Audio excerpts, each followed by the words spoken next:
ভারতের সাথে সাম্প্রতিক কূটনৈতিক টানাপোড়েনের প্রেক্ষাপটে সরকার রাইটলি জাতীয় ঐক্যমত বা ঐক্য দেখানোর চেষ্টা করছে। সেটা ঠিক আছে, কিন্তু আমি বরং দেখব যে সরকারের কারণেই একটা খুব গুরুত্বপূর্ণ জায়গায় বিভেদের চিত্র আমরা দেখতে পাচ্ছি। সেটা হচ্ছে ছাত্রদের মধ্যে, এবং সরকারের দিক থেকে এই ভুলটা খুব বড় হয়েছে এবং সরকারের ভবিষ্যতে উচিত হবে এটা নিয়ে কাজ করা। আসবো সেই জায়গায়, তার আগে আমরা ঐক্য নিয়ে যা যা হচ্ছে, সরকার ছাত্র সংগঠনগুলোর সাথে বসার চেষ্টা করেছে এবং এইগুলো কারা সেটাই সংকট তৈরি করেছে। আর এছাড়াও রাজনৈতিক দল, সব রাজনৈতিক দল গিয়েছিল, অবশ্যই শেখ হাসিনা, তার দল এবং তার সাথে যারা অ্যালাই ছিল বাংলাদেশকে ধ্বংস করার পথে, 14 দলীয় জোট জাতীয় পার্টি বাদ দিয়ে বাকি সব দলকে একত্রে প্রধান উপদেষ্টা বসেছেন। এটা একটা চমৎকার পদক্ষেপ ছিল। যে ছবিটা আমাদের সামনে এসছে, এরকম একটা ছবি আমরা দেখতে চাই ভবিষ্যতের বাংলাদেশেও।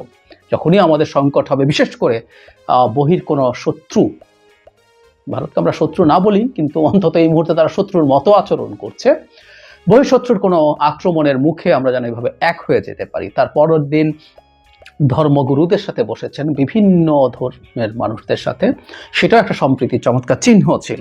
কিন্তু ছাত্রদের সাথে বৈঠকটা নিয়ে একটা মেজর সমস্যা হচ্ছে। আমি একটা খবরের দিকে আপনাদের দৃষ্টি আকর্ষণ করি। গতকাল ছাত্রদল একটা সর্বদলীয় বৈঠক ডেকেছে। সেখানে দুটো গ্রুপকে, বৈষম্য বিরোধী ছাত্র আন্দোলন এবং ছাত্র শিবিরকে ডাকা হয়নি।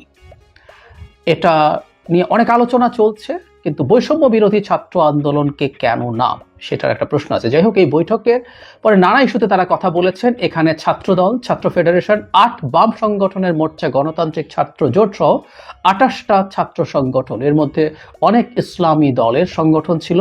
সো ডান বাম মধ্য সবাই একত্রে একটা ভালো মিটিং হয়েছে, কিন্তু এখানে ডাকা হয়নি বৈষম্য বিরোধী ছাত্র আন্দোলনকেও। কেন? মঙ্গলবার, কারণটা এখানে লেখা আছে, বৈষম্য বিরোধী ছাত্র আন্দোলন এবং জাতীয় নাগরিক কমিটির 20 জনের একটি দল প্রধান উপদেষ্টার সঙ্গে বৈঠক করে। এর পরদিন অর্থাৎ বুধবার বৈষম্য বিরোধী ছাত্র আন্দোলন ছাত্র সংগঠনগুলোকে বৈঠকে ডাকে। শিবির সহ অন্যান্য ছাত্র সংগঠনের সঙ্গে সেই বৈঠকে আগামী ফেব্রুয়ারির প্রথম সপ্তাহে নির্বাচনের ব্যাপারে সিদ্ধান্ত হয়। প্রধান উপদেষ্টার সঙ্গে মত বিনিময়ে না ডাকায় সেই বৈঠকে ছাত্রদল, ফেডারেশন, ছাত্র অধিকার পরিষদ, গণতান্ত্রিক ছাত্র জোট যায়নি। ছাত্র সংগঠনগুলোর অভিযোগ, বৈষম্য বিরোধীরা তাদের পর্যাপ্ত সুযোগ দিচ্ছে না, প্রয়োজন হলেই কেবল ডাকে, প্রয়োজন শেষে আর খোঁজ নেয় না। একটা জিনিস আমরা খেয়াল করি, প্রধান উপদেষ্টা যখন ছাত্র সংগঠনগুলোর সাথে বসছেন, তখন শুধু নাগরিক কমিটি আর বৈষম্য বিরোধী ছাত্র আন্দোলন গেছে। প্রশ্ন হচ্ছে কেন? অত্যন্ত বড় ভুল করেছে। আমরা যদি এই প্রশ্ন করি, বৈষম্য বিরোধী ছাত্র আন্দোলন কি চেয়েছিল যে আর কেউ না যাক, শুধু তারাই যাবেন, প্রধান উপদেষ্টার সাথে বৈঠকের অধিকার শুধু তাদের আছেন? যদি তারা সেটা চেয়েও থাকে, সরকার সেটা মানলো কেন? প্রধান উপদেষ্টা সেটা গ্রহণ করলেন কেন? তাদের এই প্রস্তাব, তাদের এই চাওয়া, এর মাধ্যমে কি একটা বার্তা দেয়া হলো না যে অন্য ছাত্র সংগঠনগুলোকে সরকার রেকগনাইজ করছে না? অথচ এখানে কিন্তু সর্বদলীয় ছাত্র, মানে একটা ঐক্যমত্যের কথা ছিল। সব দল মিলে যে ছবি প্রধান উপদেষ্টা তুলেছেন, সব ছাত্র সংগঠনের নেতাদের সাথে একই রকম একটা ছবি কি আর অনেক গুরুত্বপূর্ণ হতে পারতো না? পারতো। সুতরাং ভুলটা ওখান থেকে শুরু হয়েছে। এবং এরপর যখন অন্য সব সংগঠনের, শুধু ছাত্রদল না, কেউ বলতে পারেন ছাত্রদল যাচ্ছে না, এর মধ্যে বাম ছাত্র সংগঠনগুলো, ছাত্র ফেডারেশন এবং ওই যে 8টা বাম দল যারা আছেন, তাদের যে জোট আছে, তাদের জোটের যে সংগঠন সিপিবি সহ, বাসদ সহ, এরা এই জোটে আছে, তারাও কিন্তু যাননি। কারণ হলো তাদেরকেও ডাকা হয়নি। সুতরাং তারাও এখানে গেছেন এবং বৈষম্য বিরোধী যে ছাত্র আন্দোলন, সেখানে তাদের ডাকে আবার তারা জানে। তার মানে সরকার এটাকে এভাবে প্রেজেন্ট করতে সম্ভবত চাইছে যে তারা রেকগনাইজ করে বৈষম্য বিরোধী ছাত্র আন্দোলনকে, এবং তারপর তাদেরকে দায়িত্ব দেওয়া হয়েছে বাকি সবাইকে নিয়ে বসা। অন্তত এভাবে এই জিনিসটার মানে দাঁড়ায়। অত্যন্ত বড় ভুল হয়ে গেছে, এটা অত্যন্ত বড় ভুল হয়ে গেছে। এবং বৈষম্য বিরোধী ছাত্র আন্দোলন যদি মনে করে এটা করে তারা বাংলাদেশে একটা ভালো ইমেজ তৈরি করতে পারবেন, দ্যাটস রং। আমরা দীর্ঘদিন থেকে একটা কথা বলার চেষ্টা করছি, বৈষম্য বিরোধী ছাত্র আন্দোলনের নেতারা এই আন্দোলনের সামনের সারিতে ছিলেন, কোনো সন্দেহ নাই, তারা ঝুঁকি নিয়েছেন। একই রকম ঝুঁকি অন্যান্য অনেক ছাত্র সংগঠনেরও নেতাকর্মীরা নিয়েছেন, এই আন্দোলনে সবাই ছিল। সুতরাং আবারও কিন্তু ক্রেডিট এককভাবে ক্লেইম করা এবং সেটা ছিনতাই করে অন্যদেরকে না দেওয়ার চেষ্টা আমি দেখতে পাচ্ছি।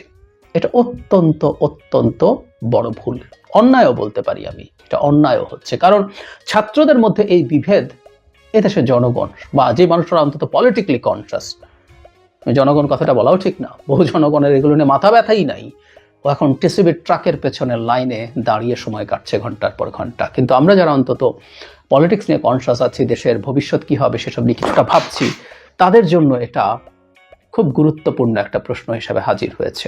আমি চাই সরকারের পক্ষ থেকে এই ব্যাপারটায় তারা দ্রুত কোনো ব্যবস্থা নেবেন এবং এই সংগঠনগুলোর মধ্যে দূরত্ব ঘটানোর জন্য তারা কাজ করবেন। কিন্তু যদি তারা এগুলো করতে থাকেন তাহলে একটা বড় সংকট এসে সামনে হাজির হবে আরও, সেটা নিয়ে হয়তো আমরা সামনে আবার কথা বলবো। সেটা হচ্ছে, আমরা জানি নাগরিক কমিটি, বৈষম্যবিরোধী ছাত্র আন্দোলন মিলে তারা একটা নতুন রাজনৈতিক দল তৈরি করতে যাচ্ছেন। সবাই যে চলে যাবেন এগুলো মিলে গিয়ে তা না, নতুন প্ল্যাটফর্ম হবে সম্ভবত, সেখান থেকে নাগরিক কমিটি যাবেন এবং বৈষম্যবিরোধী ছাত্র আন্দোলনেরও অনেকে সেখানে যেতে পারেন, বা নাগরিক কমিটি প্ল্যাটফর্মটাও রাজনৈতিক দল হিসাবে আসতে পারে। কিন্তু সরকার যখন এই আচরণগুলো করছে তখন এগুলো একটা কিংস পার্টি তৈরির প্রচেষ্টা বলে মনে হবে।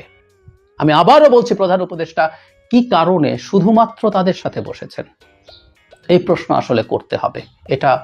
এই প্রশ্ন যদি না করি তাহলে আমাদের ভবিষ্যৎ রাজনৈতিক পরিস্থিতি, আমাদের রাজনৈতিক এনভায়রনমেন্ট সমস্যার মধ্যে পড়ে যাবে এবং তখন এই ব্র্যান্ডিং হবে বা এই ঘটনাই এটার ভিত্তি হিসাবে কাজ করতে পারে যে একটা কিংস পার্টি হতে যাচ্ছে এবং সেটার কারণেই সরকারের দিক থেকে এদেরকে এন্ডোর্স করা হচ্ছে।